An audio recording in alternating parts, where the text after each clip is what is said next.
भगवान तू एक तरफ खुशी देता है तो साथ साथ गम भी दे देता है। पता नहीं क्यों हमारे बच्चों को बुखार है, क्या जैसे भी पकाए नहीं। आ जाए तो मैं उससे दवा मंगवाऊं।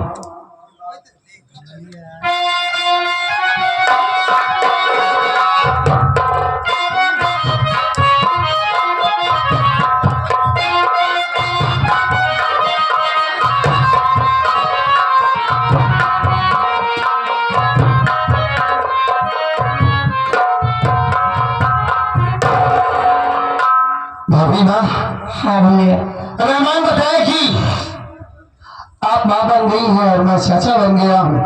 हाँ भैया, बहुत ही नॉर्मल तरीके से आपकी डिलीवरी हो गई। मैं जैसे सुना दौड़ कर आ रहा हूँ दिल में ये खुशी लेकर कि कितनी जल्दी अपने घर पहुंचा हूँ, अपने भतीजे को अपने सीने से लगा लूं। लाइए हमारे मुन्ना को हमारी गोद में दीजिए। भैया मैं भी तो देखो कैसा दिखता है हमारा भतीजा। हाँ देखना को पहले जाके दवा लेके आओ। दवा? हमारे बच्चे को बुखार बहुत तेज हो गई है। ये आप क्या कह रही है? हाँ वाह मालिक, आज इतनी खुशी का दिन है हमारे घर में, फिर भी हमारी भाभी माँ अपने बेटे के लिए उदास है। आप चिंता मत कीजिए भाभी, मैं पैसे का इंतजाम करके आया हूँ। लेकिन अब आपसे क्या बताऊं, क्या हुआ? कितनी मुसीबत में पैसा पाया। पैसे की तलाश में मैं कहाँ कहाँ नहीं गया, इधर से उधर भटक रहा था। ना वो दोस्त ना ही गाँव देश, कहीं से हमारी मदद नहीं हुई। तो कहाँ से मिला? समझ में नहीं आ रहा था कि मैं क्या करूं। जो काम कभी नहीं किया भाभी माँ, आज वो काम करके आया हूं मैं। लाइट चली गई बस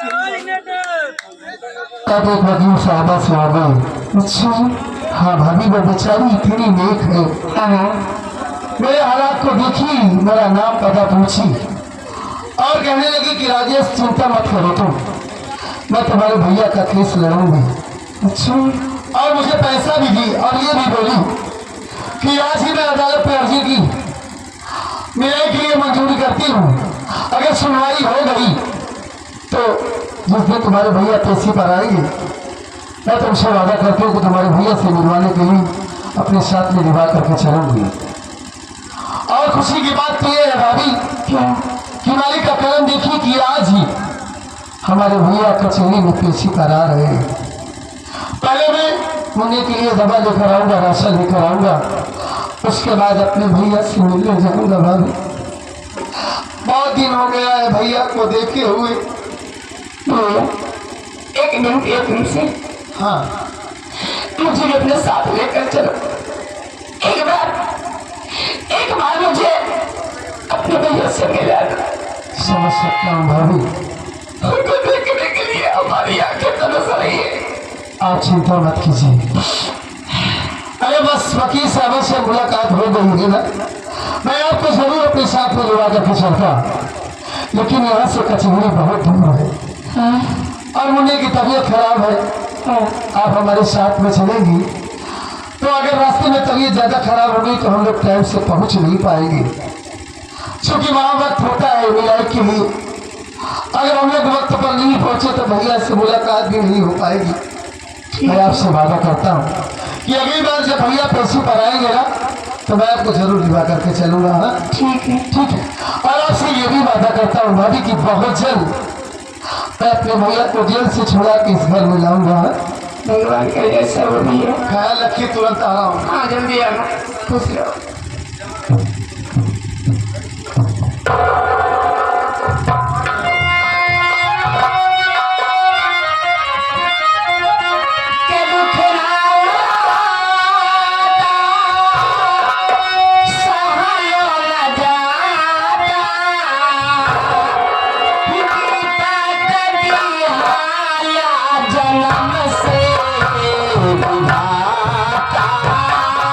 भाग लिख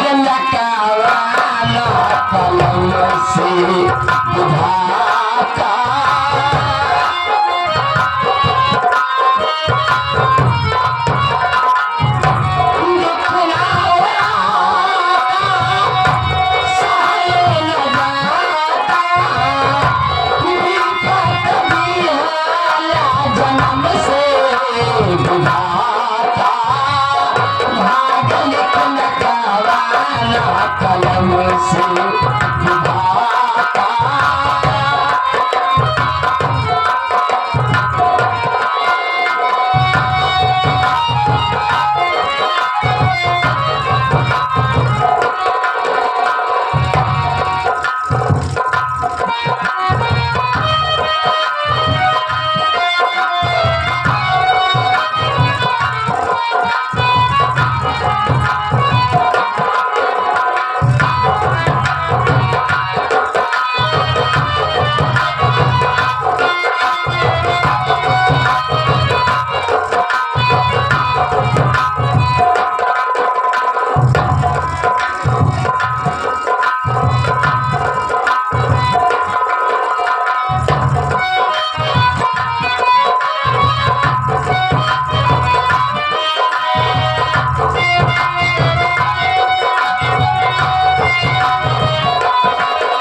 मुर्गी हाजिर है।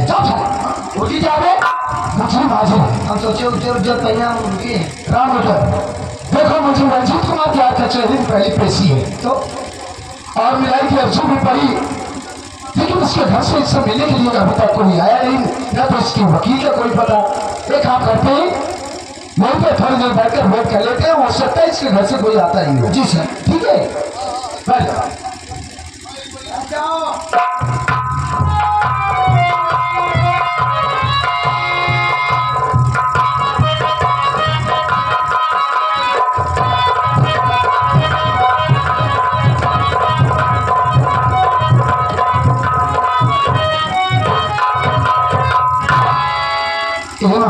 जी आज मैं जिंदगी में पहली बार कचहरी में आया हूँ। हाँ और यहाँ इतनी भीड़ होती है।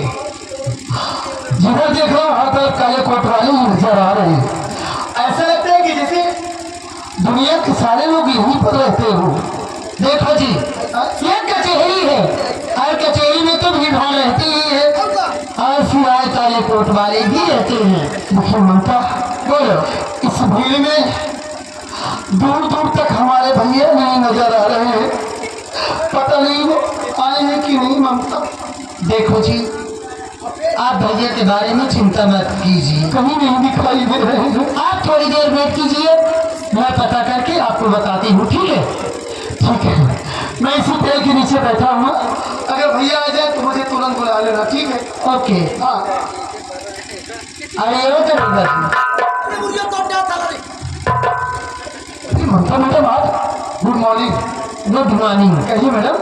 दरोगा जी मैं आपसे ये कहना चाहती हूँ कि जो रंजीत कुमार के नाम की न्याय की अर्जी कोर्ट में दर्ज की थी, क्या आप वो हमारे क्लाइंट को साथ लेकर आए हैं या नहीं? ओह तो इसका मतलब मुझे रंजीत कुमार का केस आप ही हैंडल कर रही है? जी हाँ मैं ही उनका केस हैंडल कर रही हूँ। मैडम जी देखिए मुझे रंजीत कुमार को कचहरी में हाजिर किए लगभग 20 मिनट हो गया। यही मैं भी सोच रहा था कि मिलाई की अर्जी भी पड़ी, ना तो उसके घर से उससे मिलने के लिए कोई आया, ना तो उसके वकील का पता है। एक बात ये बताइए क्या उसके घर से उससे मिलने के लिए कोई आया? जी कौन? उनके छोटे भाई आए हैं। कहाँ है? ए जी इधर आइए, ये है दरोगा जी, बात कीजिए। नमस्ते सर। नमस्ते नमस्ते। क्या नाम है तुम्हारा? राजेश नाम है। शायद आप मुझे पहचान नहीं रहे, मैं तो आपको देखते ही पहचान गया। उस दिन आप हमारे घर पर आए थे ना हमारी दीदी की लाश लेने के लिए। ओह पहचान गया था, मुलाकात हुई थी ना। हाँ आपके साथ में चौकीदार भी आया था, थोड़ा सा कंफ्यूज था वो। मैं वही राजेश हूँ। समझ गया। अपने भैया से मिलने के लिए आया हूँ। हमारे भैया कहाँ है सर? देखो फिक्र मत करो, हम तुम्हारे भाई से तुम्हारी मुलाकात जरूर करवाते हैं। आप जल्दी से मिलवा दीजिए, भैया को देखने के लिए हमारी आंखें तरस नहीं है। देखो राजेश हम तुम्हारी फेरी को समझते हैं, डोंट वरी। 1 मिनट बहुत मेहरबानी होगी। राम बेटन इस साले बीसों लाख मारूंगा भी, दिमाग सही हो जाएगा। रंजीत कुमार को इधर ला।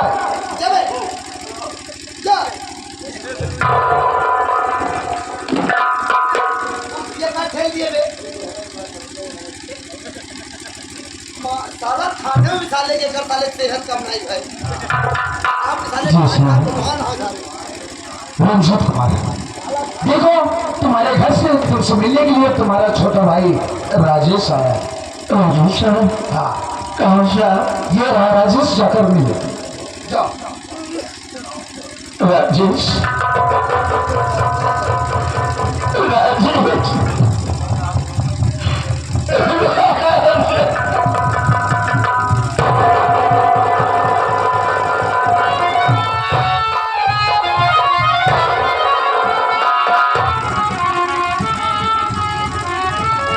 आप कैसे हैं भैया? कितने दिनों के बाद आज मैं आपको देखा। आज 8 महीने के बाद मैं आपकी शक्ल देखा हूं भाई। बहुत तड़पा हूं आपके लिए। कई बार मैं जेल तक आया, लेकिन हमारे पास इतनी पहुंच ही नहीं थी कि जो मैं आप तक पहुंच पाऊं। जेल के बाद से ही लौट कर चला जाता था भैया। आप कैसे हैं भैया? ठीक तो है? मैं जैसा भी हूँ तेरे सामने हूँ। मैं करता हूँ तो क्या करता भैया? घर पहुंचा तो घर के हालात ही कुछ ऐसे थे कि मैं अपने आप को संभाल नहीं पाया। इतना बड़ा हादसा हो गया। तो बता बाबू, घर का समाचार कैसे? तेरी भाभी पेट से थी हो गई।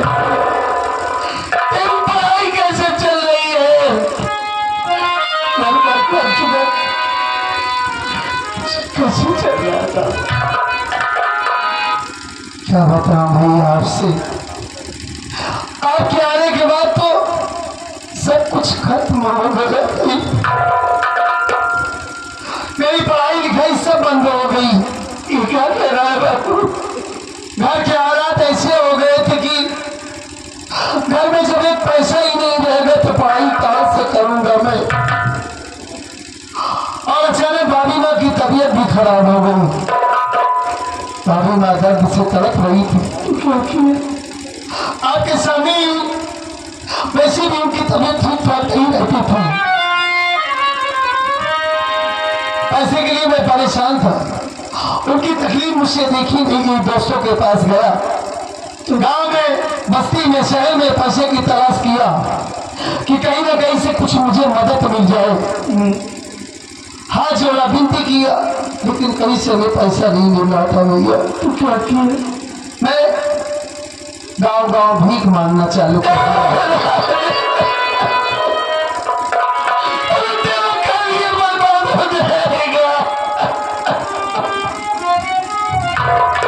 अरे भैया, ये कैरियर से बना हुआ है, ये आपकी देन है। अरे जब आप ही नहीं घर में रहेंगे तो मैं किसके लिए पढ़ाई लिखाई करूंगा भैया? मुझे इस बात का कोई अफसोस नहीं है कि हमारी पढ़ाई छूट गई। भीख मांग रहा था भैया, तभी हमारी मुलाकात एक वकील साहबा से हुई। वो बेचारी इतनी नेक है कि आज उसी की देन है जो मैं आप तक पहुंच पाया। और वो मुझे पैसा भी दी, मेरी मदद की। और एक खुशी की बात तो ये है भैया, खुश भाभी माँ के लिए मैं भीख मांग रहा था। हाँ, उसी मेरी भाभी माँ की डिलीवरी बहुत ही नॉर्मल तरीके से हो गई। क्या हुआ? आप पापा बन गए हैं भैया, और मैं चाचा बन गया हूँ। भाभी माँ के कोख से एक सुंदर सा प्यारा सा बेटा पैदा हुआ है भैया। और जानते हैं, वो बहू हमारे मुन्ने की शक्ल आप जैसी है। आज तो हमारे मुन्ने को बहुत तेज बुखार है। मैं दवा लेकर भाभी माँ को देकर आया हूँ। बहुत रो रही थी वो, जिद कर रही थी आने के लिए। आप बताइए, आप कैसे हैं? हाँ? सब मेरी वजह से बर्बाद हो गया है। राजेश तू नहीं जानता,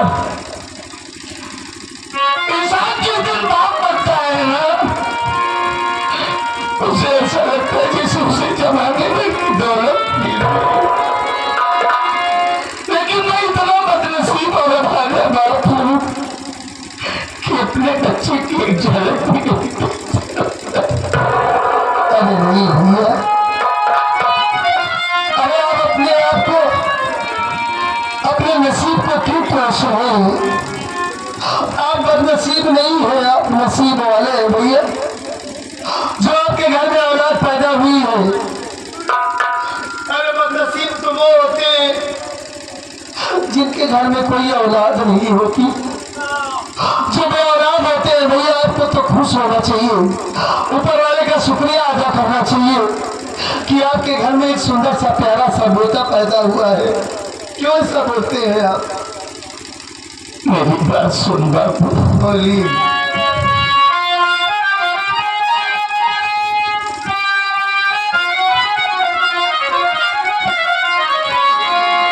वो तुम्हारी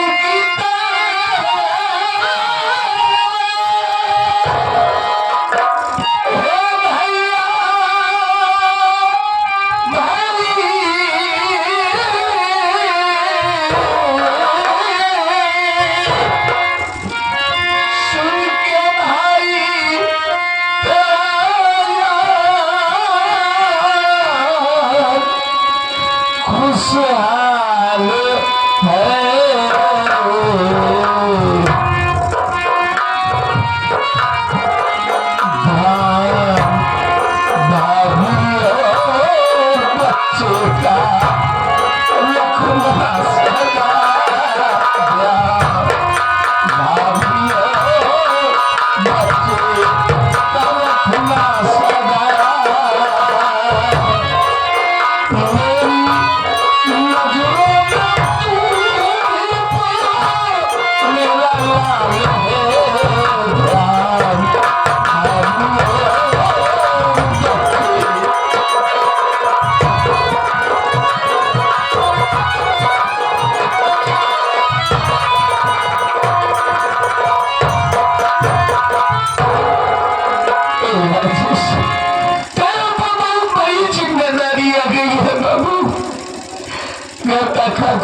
अपनी दादी और बच्चे का ख्याल। राजेश, मैंने तुझे भाई बहन दे, मैंने तुझे औलाद की तरह पाला। अपनी दादी और बच्चे की जिम्मेदारी तुझ पर हुई है। आप चिंता मत कीजिए, हमारी बात सुनिए आप भैया।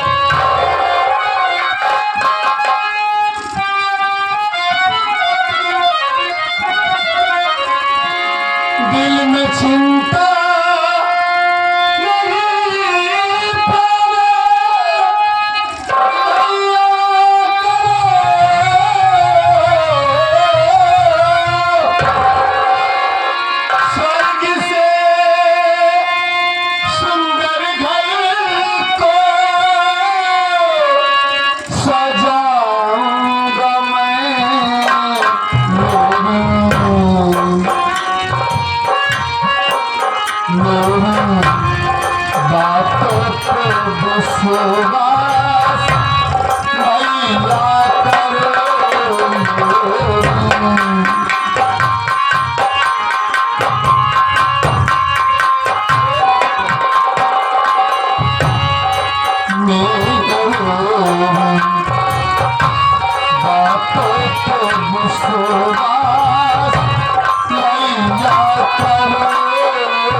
परेशान मत होइए भैया, मैं आपसे वादा कर से ज्यादा अपने भतीजे का और अपनी भाभी माँ का ख्याल रखूंगा। मेरे जीते जी हमारी भाभी को कुछ नहीं होगा। मैं दोनों की रक्षा करूंगा भैया। और आपसे ये भी वादा करता हूँ कि बहुत जल्द मैं आपको यहाँ से छुड़ा कर लेकर चला जाऊंगा। इसमें देखो मिलाई का टाइम खत्म हुआ। इंस्पेक्टर साहब देखिए, मैं आपसे हाथ जोड़ के विनती करता हूँ, बस 2 मिनट और हमारे भैया नहीं राजेश, तुम्हारी कोई बात नहीं सुनी जा रही। कानून के खिलाफ हम काम नहीं कर सकते। बहुत दिनों के बाद मैडम जी आइए। सर, हमारी बात समझने की कोशिश कीजिए सर। मैडम जी देखिए, राजेश कुमार को समझाइए। हम रंजीत कुमार को दोबारा जेल ले जा रहे हैं आज। ठीक है दरोगा जी, आप ये कर जाइए, मैं इनको समझा दूंगी। अरे भैया चले।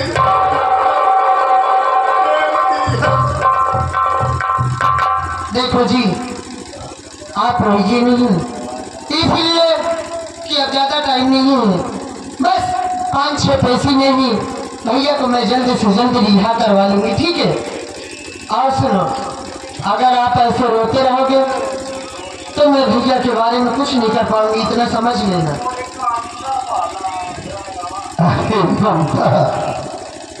तुम परेशान क्यों होती हो? मैं तुमसे वादा करता हूँ कि आज के बाद हमारी आंखों में आंसू नहीं आएंगे। बिल्कुल नहीं आना चाहिए।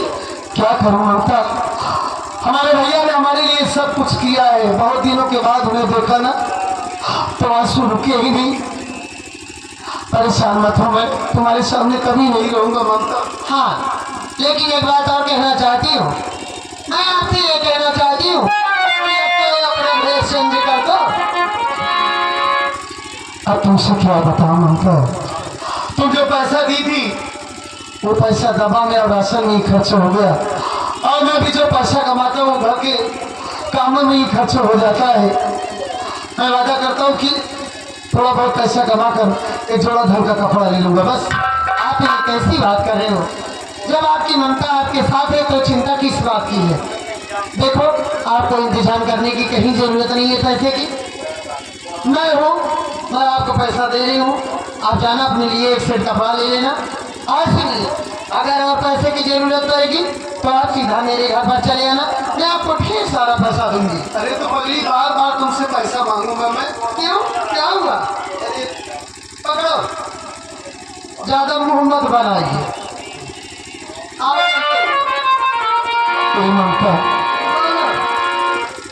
वाकई में अगर तुमसे मुलाकात ना होती तो मैं तो टूट कर बिखर गया था। नहीं, मैं आपको टूटने नहीं दूंगी। चलो।